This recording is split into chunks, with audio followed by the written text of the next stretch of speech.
السلام علیکم ورحمۃ اللہ وبرکاتہ۔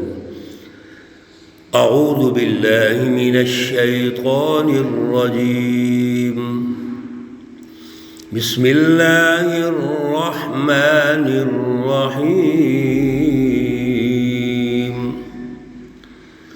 لیس علی الاعمى حرج ولا علی الأعرج حرج ولا على الأعرج حرج ولا على المريض حرج ولا على المريض حرج ولا على أنفسكم أن تأكلوا من بيوتكم أو بيوت آبائكم صدق الله العلي العظيم۔ اللهم صل على سيدنا ومولانا محمد النبي الأمي وعلى آله وأصحابه وبارك وسلم وصل عليه۔ معزز بھائیوں، بہنوں، عزیزوں، دوستوں، ساتھیوں، سورۃ النور آیت مقدسہ نمبر 61، پارہ نمبر 18 ہے۔ اللہ رب العزت اس آیت مقدسہ کا فہم اور شعور عطا فرمائے اور عمل کی توفیق اور صلاحیت عطا فرمائے۔ گزشتہ درس میں یہ گزارش کی گئی کہ اللہ رب العزت جس طرح کا معاشرہ تشکیل دینا چاہتے ہیں اس کی بنیاد پاکیزگی پہ رکھنا چاہتے ہیں، صفائی اور ستھرائی پہ رکھنا چاہتے ہیں۔ اس معاشرے کی روٹس اتنی اعلیٰ ہونی چاہیے کہ وہ اگلے دور میں ترقی کرے۔ اللہ یہ چاہتے ہیں کہ ہمارا معاشرہ اتنا ترقی کرے کہ دنیا میں بھی ہم امن و امان، خوشحالی، محبت، پیار، اخوت، رواداری کی زندگی بسر کریں، اور جب دنیا سے جائیں تو اللہ ہمارا وہاں بھی استقبال کرے۔ سبحان اللہ۔ میرے عزیزو، اللہ ہر جگہ ہمیں کامیاب دیکھنا چاہتے ہیں، اور کامیاب دیکھنا صرف کوئی رسمی یا لفظی نہیں ہے، اس کی پلاننگ بھی دیتے ہیں کہ کامیابی کی یہ روٹس ہیں، یہ سوچ ہے، یہ اعلیٰ فلسفی ہے۔ سب سے پہلے اس فلسفی کی رٹ اپنے ذہنوں پہ اور اپنے قلوب پہ قائم کرو، پھر اس کے مطابق ایک عملی سسٹم بناؤ، ایک ایسا سسٹم بناؤ جس میں پورا روابط کا نظام نافذ کیا جائے، اور اس کا بھی دائرہ اللہ نے بتا دیا، وہ عدل ہے، مساوات ہے، انصاف ہے، رواداری ہے، ایک دوسرے کے حقوق و فرائض کو پہچاننا ہے۔ آج کی آیت مقدسہ 61 لمبی آیت ہے، لیکن بڑے اہم اللہ نے احکامات ارشاد فرمائے۔ سب سے پہلے تو اس آیت کی جو روح ہے وہ یہ ہے کہ ہم نے آپس میں مل جل کے رہنا ہے۔ معاشرے میں کوئی مریض لوگ ہوں، کوئی معذورین ہوں، اور اسی طرح خاندان کا تعارف کروا کے اللہ نے یہ ارشاد فرما دیا کہ آپس میں ایک دوسرے کے ساتھ مل جل کے رہنا ہے، کسی کو حقیر نظر سے نہیں دیکھنا۔ کوئی بیمار ہے تو اس سے دوری اختیار کر لیں، کوئی معذور ہے تو اس سے دوری اختیار کر لیں، کوئی اندھا ہے تو اس سے نفرت شروع کر دیں، اس کی اجازت نہیں ہے۔ اللہ رب العزت نے سارے انسانوں کو پیدا کیا، سب اللہ کی مخلوق ہیں، سب برابر ہیں، بطور انسان کوئی بڑا چھوٹا نہیں ہے۔ اور اگر کسی میں تخلیق کے اعتبار سے کوئی کمی ہے، کوئی کمزوری رہ گئی ہے، یہ تو اللہ کی مخلوق ہے۔ ہمیں کس نے اجازت دی ہے کہ ہم اس کی کمزوری کو اچھالیں، اس کو نفرت کی نگاہ سے دیکھیں، اس کو اپنے پاس نہ بٹھائیں؟ اس کی اجازت نہیں ہے۔ اللہ رب العزت نے بڑی خوبصورت انداز میں رہنمائی ارشاد فرمائی، لیس علی الاعمی حرج، نہیں ہے کسی اندھے پر کوئی تکلیف، کوئی تنگی، ولا علی الاعرج حرج، نہ کسی لنگڑے پر کوئی تنگی ہے، کوئی حرج ہے، تکلیف ہے، ولا علی المریض حرج، اور نہ ہی کسی بیمار پر کوئی تکلیف، کوئی تنگی ہے۔ جاہلیت کے دور میں ان معذورین کو دور رکھا جاتا تھا۔ آج بھی ہمارے متکبرین جو مسلمان ہیں وہ نفرت کی نگاہ سے اس طرح دیکھتے ہیں کہ اپنے پاس نہیں بٹھائیں گے، اکٹھے کھانا نہیں کھلائیں گے، دور رکھیں گے، نفرت کریں گے۔ اور نفرت کے مختلف طریقے ہیں۔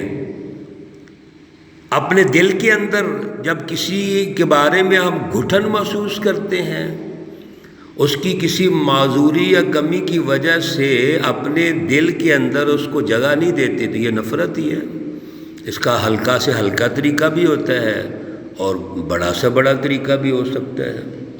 اسی طرح اللہ رب العزت نے ان معذورین کو جہاد، حج، جمعہ، جماعت اور ایسے موقعوں کے لیے بھی سہولت دی ہے، معاف کر دیا ہے کہ یہ جو لوگ ہیں وہ کسی جگہ لڑنا ہے تو فرنٹ لائن پہ نہیں لڑیں گے۔ اسی طرح اللہ رب العزت نے میں اور احکامات میں ان کو چھوٹ دے دی۔ لیکن ایک بات یاد رکھیں یہ سب لوگ، دین کی جو اعلیٰ فلسفی ہے، معاشروں کی تشکیل کے لیے جتنی ہم اللہ کی رہنمائی سمجھ رہے ہیں، اس کی جو ذہنی اس کی تربیت ہے، فلسفی ہے، اس کو یہ اختیار کریں گے، مثبت پراپیگنڈا بھی کریں گے، یعنی اس کی اشاعت بھی کریں گے۔ یہ نہیں کہ یہ معذورین ہیں تو اب یہ بالکل عقل سے ہی وہ ختم ہو گئی، جس طرح چاہیں یہ کریں، ایسا نہیں ہے۔ کچھ چیزوں میں چھوٹ ہے۔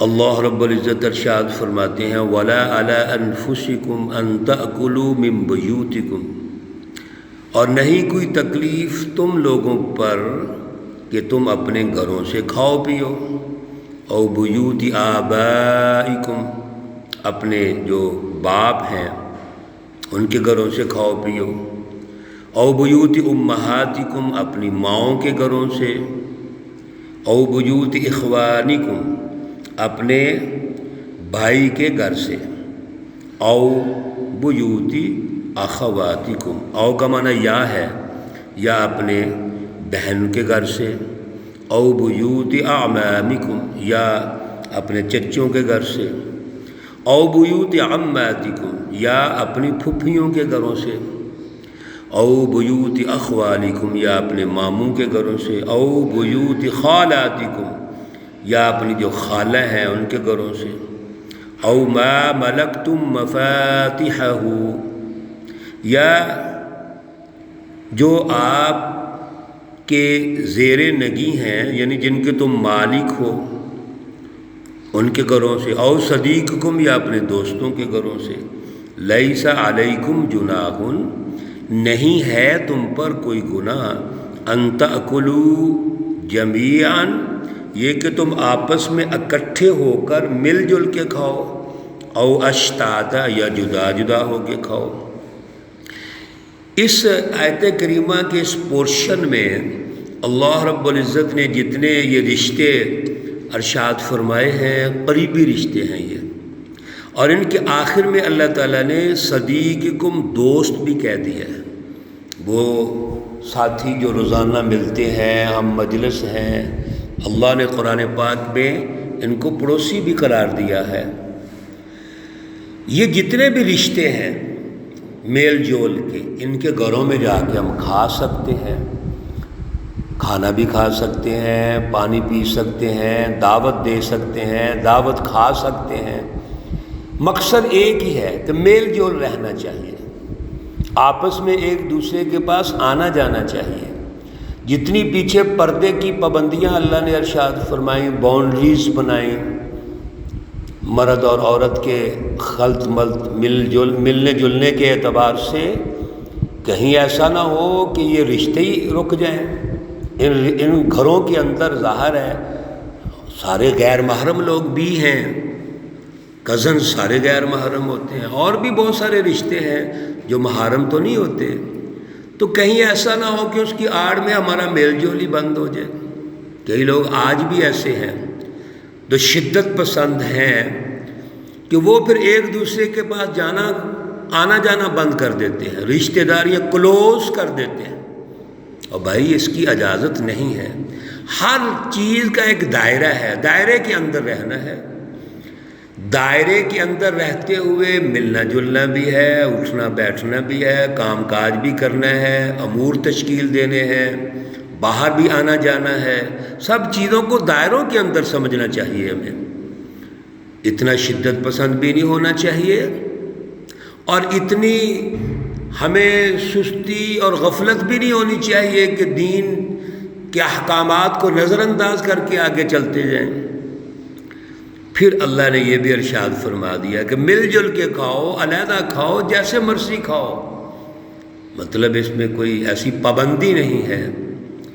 فَإِذَا دَخَلْتُمْ بُيُوتًا فَسَلِّمُوا عَلَىٰ أَنفُسِكُمْ، بڑی خوبصورت اللہ نے رہنمائی ارشاد فرمائی کہ یہ سب کچھ تو ہے، لیکن جب آپ گھروں میں داخل ہوں تو پھر سلام کہیں، تحیۃً من عند اللہ مبارکۃ طیبہ، یہ اللہ کی طرف سے ایک دعا ہے سلام، اور برکت والا صاف ستھرا ماحول پیدا کرتا ہے۔